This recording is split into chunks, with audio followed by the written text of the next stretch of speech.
Welcome to another episode of Simply Thriving in the North with your hosts, Auroara, myself, and Brent Goerz. And we have a very special guest today, Teddy Antoine. But first I want to acknowledge that we're on the unceded ancestral and stolen lands of the Lheidli T'enneh here on Lheidli T'enneh territory. Welcome, Teddy.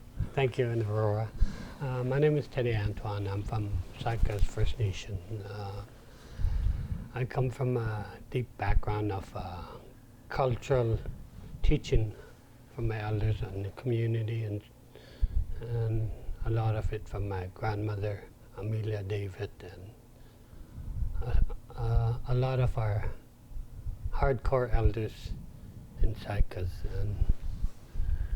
What's a hardcore elder? Well, I call a hardcore elder is somebody that's untouched by residential school and have the knowledge of our cultural activities and teaching that was taught through generations of elders that lived off the land and teach and how to heal people, and it's rewarding. How long does it take you to kind of get that connection? Like if it's a brand new person that you haven't met before, do you get it almost immediately? Yeah. Like feel that? It's the energy that you feel, like in Aurora's case, when I seen her and I'm approaching her, and I could feel it because Western psychologists and who are educated, they're taught not to have that. Stop. And I was taught by my grandmother to, in order to heal somebody, you have to be that person, and you have to attack the soul, and the soul will tell you through the eyes, and it's just amazing how I'm just so aware of this, and sometimes I'm not even aware that I'm capable of recognizing that. I just understand and I just start talking. I know. You felt that I was hurting in my soul? I felt that energy, that dark side of the energy, and you have, for me, there's the sympathy just overtakes me, and then I have to I have to let you know that I understand. Wow. And you could see that in the eyes, see it in the eyes, and in order to first impression on somebody, you look at them in the eyes and you could see the internal where they come from. And that's what I see every time I go. Sometimes I don't even look at people because I don't want to. Because you're scared of the connection. You mean? I don't want to be connected, and I don't want to. I need time for myself. Yeah. So I worked on that pain. Can you tell? Yeah. Yeah. And then you brought it out too. When? Well, I mean, just a little while ago, remembering like yesterday what you went through, the process. Oh, talking about the pain of. It's. I'm very sad when I see what could be done different, and I see people suffering because when leaders aren't making those choices from a really deep place of knowing that can actually benefit a lot of people. So I think I feel that collective pain, and then I wish that we could do better. Yeah. It's hard to. That's a deep subject where you have leadership that's have the understanding but don't understand because of that leadership role that takes over. Giving lip service, the political disconnect, there's so many barriers there. And I'm so excited, Teddy, when you talked about just going in and connecting with somebody soul to soul. Yeah. Because when my energy is like that, I get accused of crashing people's boundaries. Then you think you're nuts. And so the fact that it's, I guess that's the challenge when you're just a white settler, right? Is because I'm not following the social mores of these are the rules. Yeah, exactly. Right? Yeah, that's the deepest thing that our people don't have that understanding of understanding the professional and the person that's approaching you to try to help you. Because that was lost in the residential school where you're numb from age 5 to 15. How do you maintain safety? Because that's a curious piece, right? So when somebody's coming to my office for therapy, right, I'm very, very conscious of space and where we're sitting and giving choices and building the capacity to say no, you know, so that it's actually, you know, informed consent, all of those kind of things. But when you're just approaching people in a mall, like, holy crap, like... Okay, so like there's times if someone was doing it from a place of non-consent, I would feel it and my guard would come up. Yeah. But there's also a trust already with me and Teddy. But he was soul to soul. Yeah. But my students, when he guest speaks, they don't know him, but they also trust. There's something soul to soul that happens there too. And they're deeply impacted by what Teddy says because they feel genuinely heard. So I think when your soul feels genuinely seen, there's a different level of safety you drop into. Yeah. And I think it's funny because I was having a conversation with somebody recently about how difficult it is for our young people with regards to consent and intimacy and, oh, can I hold your hand? Can I kiss you? Can I, like, everything is like verbalized. Yeah. But we're now talking about something on a whole different plane. Yeah. So if it came from his ego, I would just be like, I would feel that. But it didn't come from his ego because he's genuine. Yeah.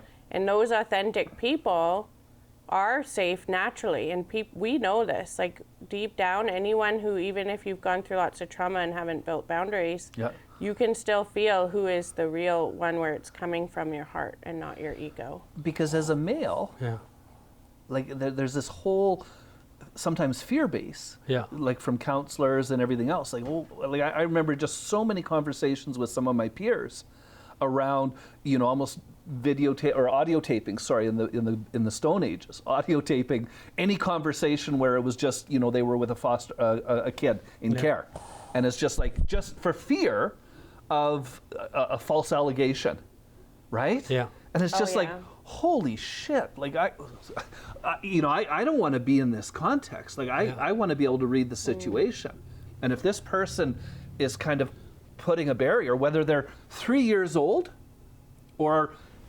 33 or 83, I need to be able to kind of read that. And I remember working at the Sexual Assault Center. I had this fantastic office that was almost like a hallway. And I could be like 12 feet away from my client if I needed to be. Yeah. And my furniture was on wheels, right? Yeah. And so obviously there would be an introduction of a new person into that space because it was a little narrow, right? And the problem was I was at the door side, right? So there was some kind of consent thing that needed to happen there, although I could sit deeper in and then leave the client by the door if that was the issue, right? These are all the kind of things that you test out, but you're going like, holy crap, like this person's had this, I assume, significant trauma history, and much of it from a guy. And it is beautiful, that whole acknowledgement of like, most women have experienced some form of, you know, awareness that they could be sexually hurt in some way by some men, and have likely been. Yeah. And so when men are conscious of that and model that consciousness, it's absolutely beautiful. But also, like, and for me, being someone who has right reason to not always trust all men, like from my history, but I also do know when I can, and I feel that. But I also can feel like if there was an agenda or an intention behind it to seek and want something, then I would pick up on that. Yeah. When it's just purely from love, and that's what spirituality is, then you just feel that, because from that spiritual worldview, well, maybe things aren't coincidence. It wasn't a coincidence to bump into Teddy there, right? Because if everything is connected and we're in this connectedness, then, you know, and you're just in flow and you are living your life from that place, then you are just in flow. And that's a spiritual worldview to live from in and of itself. When did that occur? But the thought process... After the episode with my mom. Yeah, no, that was that recent. Right after. Holy! Oh wow, that makes my spine tingle. Yeah. That's the thing with healing, and the women and men are just totally different, you know, heads and tails. It's just, I mean, it's so visible, and men are so far behind in that because of the generational traumas that occurred prior. Yeah. And in residential school, you're taught to, they tell you, push it down. Stoicism, right? Yeah. That's they teach you that, and men being warriors and braves and supposedly leaders are not understanding that process, and they fight it to understand it. So they tend to forget the original leadership and brave and warrior, what they were taught centuries ago. The true purity of what it means to be a warrior, what it means to be a leader, and what's cultural bullshit of just what was imposed, whether it's colonial or whether it's the symptoms of the alcoholism and abuse and shame and everything else, right? I mean, all that negativity. Well, that comes after. Yeah. Because you have to identify first where it came from. Right. And then as you're taking baby steps as an adult or even a teenager or youth, the thought process of healing isn't identified because we're taught to shut up, don't, you know? Yeah. The truth is, be a man, don't cry. And then when you get to the age, they give you something to heal, to numb it. Right. Elbow therapy. Yeah. And men don't have a womb where women are able to shed every month. Yeah. And so men's release is different, right? That's right. That's women has 3 universe. Right. And that universe that comes from is why women are leaders, because they have that capacity of knowledge that men don't have. They're connected to life in a different way. Exactly. There are 3 universe to the men's too. Although most men are just stuck in the severed head. Exactly, that's true. Like on subject of healing. They're stuck up here because of the shut up. They're going to solve all the problems with what's sitting on their shoulder. Yeah, shame. Because if shame sits down here, then you got to escape the shame and live up here. Yeah. And the biggest thing about that is, like I keep saying, understanding is where is that shame? Where everything came from, shame, guilt, all those traumas are only of one. Everybody talks about resident school, but everything was taken away, you know, you understand? So everybody's got to understand and accept what was taken away. Right? And when you go through that process, and it's a long process back, we're talking what, when it first started in 1831, by 1880, it was mandatory for 6 to 15-year-olds to be taken off the community to go to these schools. And then when you're there, there's kids to adults being raped and starved and to work, you know, that trauma that began.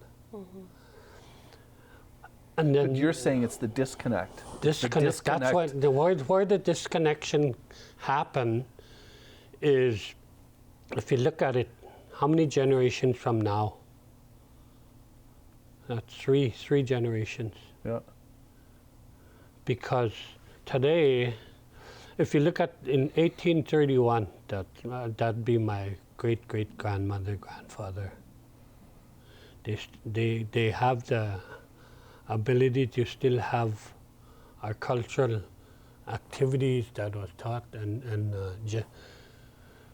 the teaching of genuine healing, land-based, and understanding Wholeness. the wholeness of Right, our integration. community. Where we'll talk about the understanding it takes a whole community to raise a child. Yeah. Back then, it was happening because There wasn't- like, let's say You didn't need a formula. Yeah. It just existed. it was like if your child was going through that process, Yeah. we're leaders, and we said we'll talk to you about this child because our community seen what your child was doing. Yeah. And if you don't address it, we'll address it. And if you don't address that issue, we have a community meeting with you and leadership and community, and you're banned. It takes a whole community to raise a child. Yeah. So if you're banned, you're in with land-based healing. You're banned from the community. So you have to live with your child out of the community, land-based healing. You got to heal yourself. And during Not go to town and drink and exactly. Right? Yeah. Because you're talking about outside of urbanization. Yeah. And then while you're there, Right. you nature takes over. You're connected to the Creator. Yeah. Right? You're in nature. And then you have to understand within once in a while that Auroara, you need to go check on them and see if they're being okay, or I'll go see you. And then they're ready to come back, Right. because of the understanding of the process you are going through. And then you're invited back in. Yeah. And if that doesn't happen, and it excels to bigger issues, then you're banned. See, that's banned out of the community. The different layers. I'm curious about that journey because sometimes we think of healing kind of being linear, being totally relational, like between kind of two people. But what you're describing here is a journey, like you said, land-based. And I remember having a connection with an elder, and he told me his journey. And he said it took him 5 residential treatment to kind of deal with the symptom of the alcohol. But then he wasn't healed his spirit. And so he went back to his community, and he said, "You need to teach me of our ways." And the elders cried because they said, "We don't have it. We're disconnected from it." And instead of saying no, it's like, crap, I'm not going to get it. He went out into the mountains. He was called. So instead of getting banned, it was his quote unquote Moses experience of finding God in the mountain.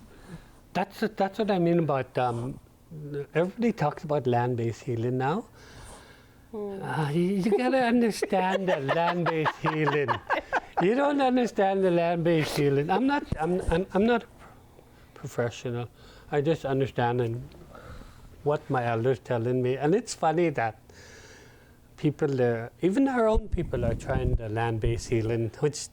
Like mix a little medicine and do this and that, and Western little formulaic kind of process of what land-based healing looks like? Because when you do Western healing, you attack the inner child and the person, right? Pathologize them. And then you have to bring it out.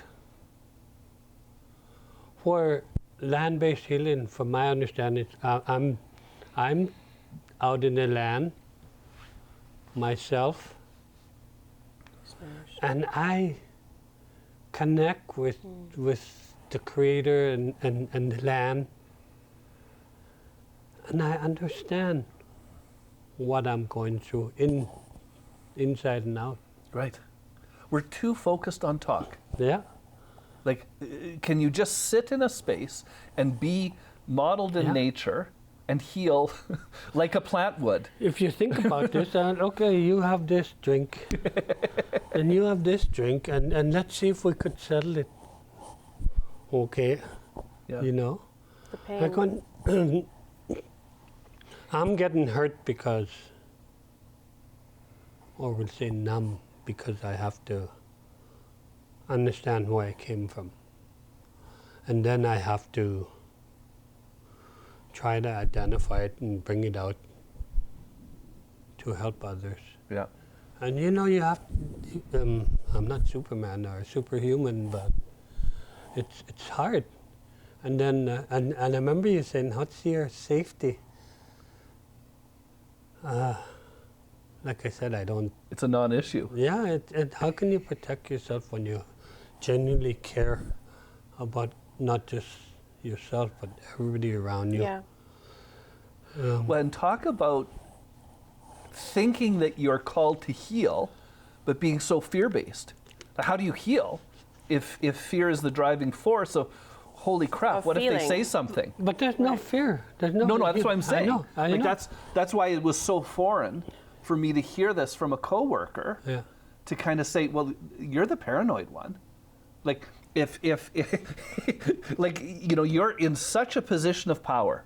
Yeah. When you've got more education, when you've got this sense of privilege. In a society that values that. That values that. Yeah. And so, first of all, it's like you said, Auroara, is just acknowledging that, acknowledging your space, giving choice, kind of realizing that it's about creating safety. Yeah. And it's a collective journey between me and whoever I'm with, right? As opposed to... Yeah, so coming back to that pain of feeling that where leadership could take actions, I think the grief I have is connected to the fact that it's a community responsibility, and you're saying that was such a traditional way for your community, but I feel that too in the community where we should be all taking responsibility and facing those who are in pain and suffering, and why aren't we just doing what needs to be done? And that's my consistent grief. Well, how could you identify that? I always go back to my community or other communities I work. Like I said, I'm aware of everything and I pay attention to people and I see that and I can't believe that it's still happening, the residential stuff. And I can't be fooled because I lived that, and I was taught that to understand our people, to help in their journey. Right. And I'm not, like I said, I'm not Western educated, but I self-taught a lot of the understanding of, because I care enough to help somebody. That's important. And that's a calling, isn't it? Yeah. And then going back to that, when I was young, my grandmother, and I remember my grandmother and Amelia and another elder, Rosalie, where they were fishing. They went fishing. And I was around 9, 10. And they were fishing were setting net in a canoe. And a week or two prior to that, I was thrown in the water, and I didn't know how to swim. I was trying to swim, and then I just clutched onto my cousin, and we sank. And then I remember watching when the older kids used to swim. They'd swim to that rock, certain area of the water, and they'd drop and they'd stand up. That rock that was there. Well, while I was going through this, I grabbed my cousin. It just so happened we landed on that rock. And then they brought us to shore 2 weeks after it happened, and my grandmother went fishing, and Rosalie, Raphael, and she, the canoe tipped. And they don't know how to swim. And me being 10, Well, it's just my cousin Angel, and then I went running down there, jumped in the water, grabbed Rosaline, brought her to the shore, and I brought Grandma and the canoe back. Laying and just not realizing what happened, and then, wow. And I remember the energy that I was going, I was so tired. And I went home, and I was staying with my grandmother at that time, and I went to sleep, and I got up. My grandmother had prepared something in the shed. Light a fire, and I remember them putting me near the fire, and they were chanting something and all that. And then I just felt different that day. From that day on, I was different. It was something that was... That was the calling. That was that. I mean, I'm hearing that. It's like see one, do one, teach one. Yeah. Like that's almost the journey, right? Yeah. Where it's just like you knew conceptually the rock, and then it's just like circumstances dictated, you used it, and now it's like you're the teacher. Yeah, and then they were prior to that they were teaching me about the residential school, what happened and all that, and the dramas, and then my grandmother kept telling me to just watch, and they said watch it, meaning understand. You got to pay attention to the negativity of life in the community, and if you could recognize the negativity, then you could understand where it's coming from and teach or heal. So what happens when people define themselves by the worst thing that's happened to them? It becomes a narrative in their mind of who they think they are, and they live that out. Right. And so that's that fine line that I think you're describing, where you're just saying, just watch. Just watch, right? Don't get caught up in too much verbal diarrhea. In kind of, there is an aspect of telling your story and being heard. Right? I'm not negating that. But where you get caught just on the merry-go-round, where you're actually not moving. It's just round, like we talk about the trauma tape, right? Where a person can kind of tell their trauma tape, fast forward 60 years without intervention, and they're going to tell the same trauma tape. It's unedited. It's just looping.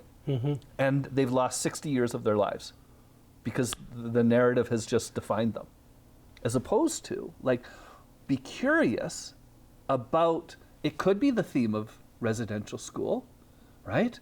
Or if you look at Seike, a community like Seike, right? I remember just my mind being blown where I was kind of coming in with that narrative assumption. And I remember a person saying, you need to realize we're not people of the lake. We're people of the mountains. And when that water started encroaching our village and we weren't notified, right? That's their trauma narrative. I mean, yes, there's almost a sidebar of the residential school, but the loss that you were describing, right? The disconnect was we no longer can be in our community. We no longer could kind of stage our hunting grounds and our, from where we lived. We were displaced. But what they don't understand is our people never were stayed put. One place. That's a settler concept, right? Settlers. Again, when we were placed on reserves that was not livable. Mountains and rocks and we'll put you in the crappy places that nobody wants. And then come back decades later and want. We got some gold here, so get the hell. The healing process, not like what you said, how you identify, and it's mixed teaching of our culture. Where I wanted to, for me to bring you to where I stand today, I had to go back to 1831 and baby step, because I have to understand my ancestors. Yeah. And that's the process of trying to be equal to where I come from. How do you do that when those ancestors are no longer here? They come to you. They understand. You have to pray, and when you pray from the soul, and they come to you in your dreams, and it's and when I tell stories like this, people think I'm nuts, and I because I'm genuine and I tell the truth. Yeah, this is my experience. This modern day society where they look. Well, I think I better stay away from this guy. Yet they deeply resonate with you. Yeah, anytime I go anywhere with Teddy, and if we're eating anywhere, people just come up to Teddy and they know him from all over. Yeah. I remember this one time I was in the restaurant, and I hadn't seen this person in 30 years. And I'm having dinner with my friend, and this guy comes up. And we started talking, so I told him what I did. It's been 30 years that passed. And then he just opened up. He's non-native, sitting there, just non-native. And I was having breakfast, and then I was telling my friend, she understood what was going on. So he just approached me, and we talked about this losing his mom and that. He just came out and went, "We need more men like you, Teddy." It's just, he was crying, and I was, being connected to him and losing all those years. It's just like yesterday. Doesn't matter. Yeah. Like, if you're willing to be vulnerable, if you're willing to kind of lead with your heart, your soul, whatever, and then it's just like that is genuine healing. Yeah. That's the healing process that you don't have, whatever Western society. And isn't it fascinating when men are ready? Yeah. You just open them up, or they open up like a can opener, and they're just there. Well, the last 2 years I've been involved with men's group happening. It's been since 2017 actually. But the last 2 years in our territory, I had to go into Stelako and then Lheidli and try to help them to understand the process of healing, give them the opportunity to understand the healing process. And I went there the first year. I missed a day, and everybody there knew that I had education to help. But being committed to my work on that time, I was working with the missing and murdered people. I missed the first day. So I went the next day, and I told a bit of my story, and I helped the men to understand. But I remember being there. I remember when I was in that, when alcohol was taking over me and the drugs, the process of me reaching that. I give them the understanding that you have to go more than the inner child. Your inner child is hurt, but you got to go beyond that inner child. Right. And sometimes back in the day when, let's say my mother, she didn't understand pregnancy and all that, and then the alcohol and drugs, pills or whatever, marijuana and that, was introduced to me at the beginning. When I was when I was conceived, right? So during that process, when I'm going to when she's doing her alcohol, that it's in her blood, that blood goes through me, right? Drugs, same thing. So when I come of age, I had one drink. That's why it's so. I'm so connected to that alcohol at a young age because prenatal. Yeah, that's right. You're right. It's there. Familiar home. Yeah. Can I add something? Yeah. Though, right. You're also bathed in her stress chemicals. Yeah. Yeah. Exactly. Okay. I was going to go into that. Oh. Okay. Okay. And then the same thing what you're going through in the stress level from up here is feeding, and that leads to other connection, the brain waves that she's, and the early part is where they develop the brain, right? Yeah. And then when you're going through that trauma, unaware of you're feeding that in her brain cell. So when she grows up and she has understanding of that trauma at where she didn't understand, it's reconnected somewhere in the universe. So that now we could say it was we thought we were healing. We thought we were taking care of. My mom thought she was taking care of me. Yeah. But she didn't understand the whole process of the universe. Where was her journey? Like, it's like you do the best that you can with the knowledge that you have. Yeah. Right? Yeah. And that's also part of the journey with regards to kind of as you grow up with some deficits, possibly because of how you were raised. Yeah. It's like until you contextualize it in your parents' generation, you're not ready to heal because it's like it's just anger and blame and distortion. If you add all this up, what is it called in today's society? Abandonment. Right. You're abandoned. Right. And there's so much terminologies around healing. And if you think about this, every trauma or understanding has been taken away from you. Yeah. So there should just be one thing that should be taught, is the abandonment. What was taken away from you? Right. In my childhood was taken away from me. My language was taken away from me. My innocence was taken away from me. You know.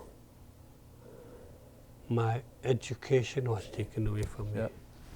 My healing was taken away from me. My understanding of love was taken away from me. My understanding of properly understanding treating a woman was taken away from me. My understanding, the biggest point is love. As a male, I didn't know what love was until 35 years later, maybe even 40. Because I'm aware of helping everybody else. I forgot about myself. Yeah. And I remember one day, I told you about this.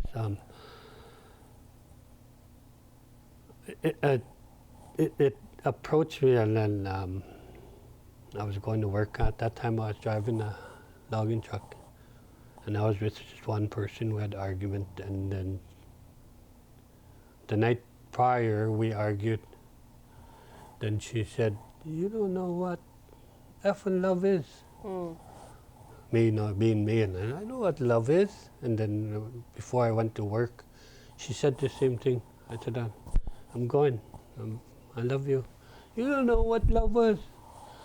I went to work. I thought about that all day. I had a long day. Yeah, that's the great thing about trucking, right? Yeah, it's just I had a long day, and I was that's all I thought all day. And then I did my 12-hour shift. Then I had a call. I had the low bed. Another 10 hours, but I was alone. And alone with your demons. I thought about that. And I came to understanding, I'm driving my truck and I'm crying. Wow. You're right. I don't know what love. was. I came to terms that I didn't know what love was. I thought I knew what love was. If you say it, that's what's happening now. Everybody's saying you gotta say I love you. And then I said, I didn't know what love was. I got back home after a long day. I thought I was gonna have hot supper and everything. I got back in the house. Everything was taken out of my place. Aww. My cupboards, my fridge, my bathroom, only thing was left was one pillow, one blanket, my clothes all over the floor. But I have the answer. That's the rewarding thing. That's the rewarding thing. I'm sitting there and I put my blanket on the floor and I started to cry. But I was happy tears. Because I had to take the positive out of the negative. Wow. That's what It was so profound. Yeah. It was so profound that you actually identified. Yeah. You surrendered to that opening. Wow. And that's one thing I was taught by my grandmother. You always make a positive out of the negative. Yeah. We've always done that. So after I did that, I had nothing. So next day I woke up and I said, I gotta go find stuff for my place. So this journey didn't happen. I understand that. And then I went garage sailing. And I went to this one house. And that's another story where these people are going through their trauma. And I started helping them. And after I picked out all my stuff and I sat there and talked with them about 2 hours, 3 hours. Yeah. I said, well, it's enough time. They had self-help books on their table there. And then I said, that's how I said, somebody's going through a lot of healing. And then, tell their story, that's another story. Anyways, I wouldn't pay for my stuff. And she said, I told them my story and everything, what happened to me, why I'm there and that. She said, I know what you need. So she gave me a book. She ran in the house, gave me a book, John Bradshaw, Creating Love.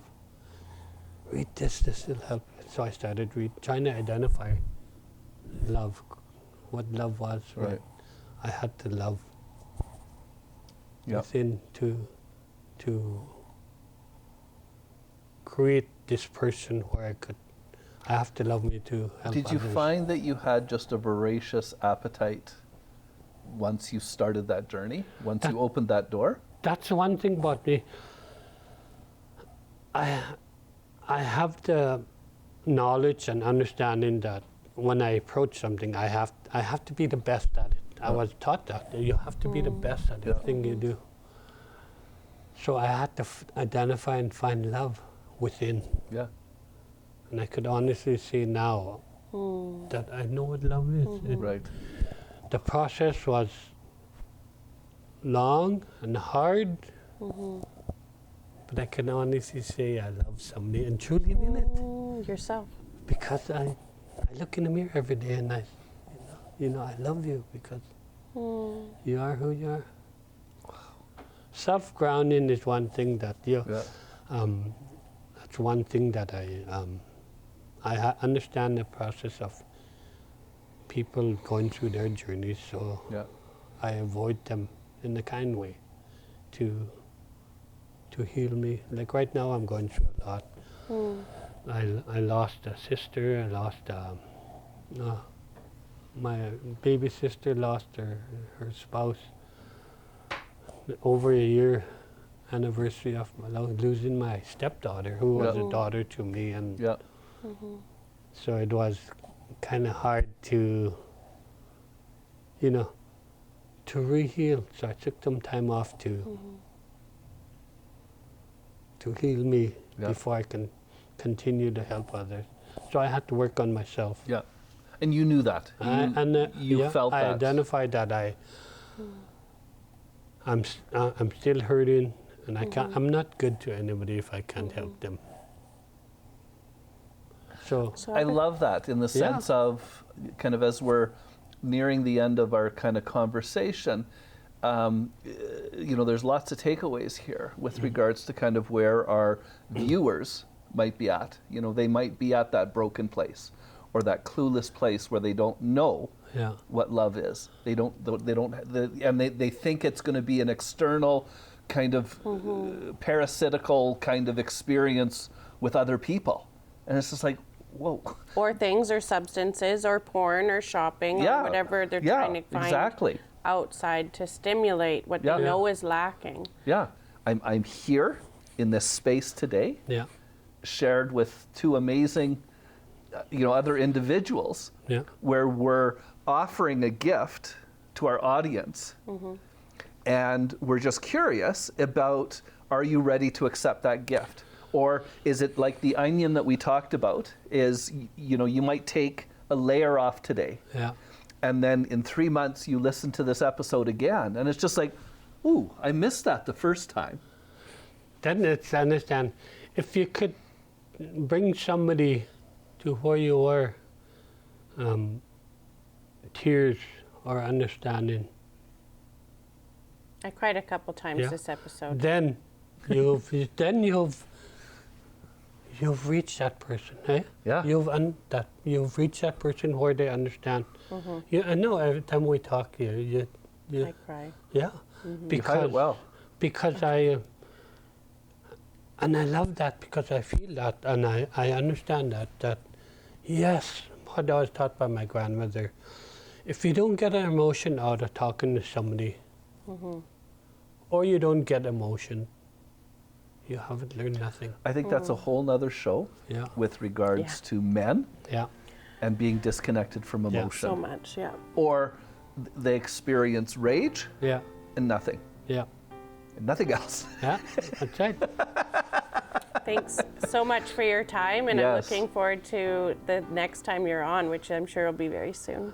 Thank you. Thank you, Teddy. Thank you. So thank you to all our listeners for tuning in, and I hope that you continue to explore your own healing journey and, you know, those elements that one can lean into, like sacred shame. Maybe shame has an answer or a story in there, or maybe sacred anger. Maybe anger is telling us a little bit more about where we can enter into our healing journey.